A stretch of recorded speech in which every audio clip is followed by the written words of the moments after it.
Hi friends, എൻ്റെ പേര് വിഷ്ണു. എൻ്റെ പേര് ശ്രീഹരി. നമ്മൾ പോത്തങ്കോട് നന്നാട്ടാവ് സ്വദേശികളാണ്. നമ്മൾ ഗവൺമെൻറ് HSS നെടുവേലിയിലെ +1 വിദ്യാർത്ഥികളാണ്. ഇതാണ് നമ്മൾ ഉണ്ടാക്കിയ ഡബിൾ സൈക്കിൾ.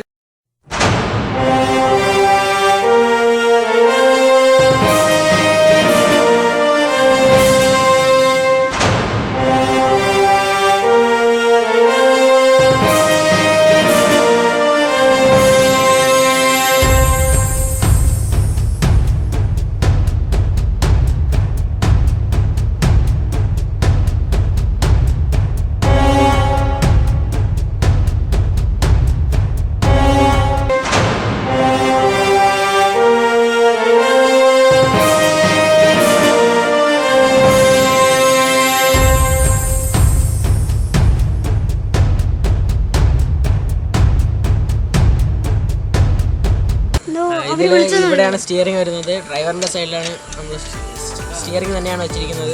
പിന്നെ ഇവിടുത്തെ സ്റ്റിയറിംഗ് മെക്കാനിസം ഇതായി കാണുന്നതാണ്. സ്റ്റിയറിംഗ് മെക്കാനിസം ഇത് നമ്മൾ തന്നെ ഡിസൈൻ ചെയ്തതാണ്. ഇവിടെ സ്റ്റിയറിംഗ് തിരിക്കുമ്പോൾ 2 ടയറും ഒരുപോലെ തിരിയുന്നുണ്ട്. സ്റ്റിയറിങ്ങിന് ഇവിടെ ആ പട്ട വെച്ചാണ് നമ്മൾ ജോയിൻ ചെയ്തിരിക്കുന്നത്. ഈ ടയർ തിരിയുമ്പോൾ ആ പട്ട വഴി ആ ടയറും തിരിയും. ഡ്രൈവറിന് മാത്രമാണ് ഇതിൽ ഫുൾ കൺട്രോൾ. ഡ്രൈവർ വിചാരിച്ച് സ്ഥലത്തോട്ട് തന്നെ വണ്ടി പോകുന്നത്. പിന്നെ ഇത് വെച്ചിരിക്കുന്നത് വെച്ചാൽ ഇവിടെ ഇരിക്കുന്ന ആളിനൊരു സപ്പോർട്ടിനും പിന്നെ ഇവിടെ ബ്രേക്കും വേണ്ടിയാണ്. ഇത് ശരിക്കും കാറിൻ്റെ സ്റ്റിയറിംഗ് സിസ്റ്റം തന്നെയാണ് ഇതിൽ നമ്മൾ ഉപയോഗിച്ചിരിക്കുന്നത്. പിന്നെ ഇതിലെ സീറ്റിംഗ് കപ്പാസിറ്റി 1, 2, പിന്നെ 3, 4, 5 പേർക്ക് പോകാൻ പറ്റും. ഇതിപ്പോൾ നമ്മൾ ഇതിൻ്റെ ചെയിൻ എന്ന് പറയുന്നത് നമ്മൾ പുതിയ ചെയിനാണ് രണ്ടിലും വാങ്ങിയിട്ടത്. പുതിയ ചെയിൻ വാങ്ങിയിട്ടു. പിന്നെ ഇതിൽ ഇട്ടേക്കുന്ന ക്ലച്ച് സാധാ സൈക്കിളിൻ്റെതല്ല, ഇത് ലോഡ് സൈക്കിളിൻ്റെ ക്ലച്ചാണ്. ഇത് 22 പല്ലുള്ള ക്ലച്ചാണ്. ഇത് ഇടുമ്പോൾ കുറച്ചുകൂടെ പുള്ളിങ് കിട്ടും, നമുക്ക് ചവിട്ടാൻ കുറച്ച് ആയാസം കുറഞ്ഞ് കിട്ടും. അതിനുവേണ്ടിയാണ് നമ്മളിത് ഇട്ടത്. ഇത് നമ്മൾ 2 സൈക്കിളും ജോയിൻ ചെയ്തിരിക്കുന്ന സ്ക്വയർ പൈപ്പാണ്. ബാക്കിലും ഫ്രണ്ടിലും അങ്ങനെ തന്നെയാണ് ചെയ്തിരിക്കുന്നത്.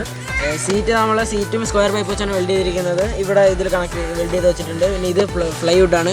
പ്ലൈവുഡ് നമ്മൾ ബോൾട്ട് വെച്ച് ഡ്രിൽ ചെയ്ത് വെച്ചിരിക്കുന്നതാണ്. ഇതിൻ്റെ ബ്രേക്ക് സിസ്റ്റം നമ്മൾ സൈക്കിളിൻ്റെ തന്നെയാണ് ഉപയോഗിച്ചിരിക്കുന്നത്. സൈക്കിളിൻ്റെ ബ്രേക്ക് തന്നെയാണ്. ബൗഡവും സൈക്കിളിൻ്റെ തന്നെയാണ്.